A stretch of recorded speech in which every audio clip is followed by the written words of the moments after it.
AI কে roast করছি। AI কে roast? এভাবে মানুষ এআই কে রোস্ট করে? অবশ্যই, হাতে কলমে। এআই এতটাই খারাপ হয়ে গেছে, মানে এআই দাদা আর বাঁচি না, ঠিক করতেছে, রোস্ট করে, ঠিক করে, হ্যাঁ। এআই কিভাবে ছড়ানো যায়? বুদ্ধি পাইছি, একটা জায়গায় একটা কাগজে এআই লিখে সেখানে এআই ভাইরাসের একটা ওষুধ রেখে দিব, আর সেখানে বলবে যে কেউ খাবেন না, তাহলে বাঙালিরা খেয়ে ফেলবে, কারণ বাঙালিরা তো যেটা না বলে সেটাই করে। এভাবে এআই ভাইরাস ছড়িয়ে পড়বে। পকেটে ছিল না টাকা, তাও কিনছি 250 গ্রাম কেরু, বাসায় যেয়ে শুরু করে দেবো জয় গুরু। কিরে এনে আবার কি লেখা? সাবধান কেউ খাবেন না।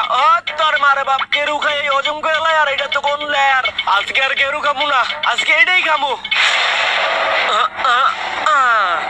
জয় গুরু, তোমার নামেই করলাম শুরু। আমারে খাইতে না করে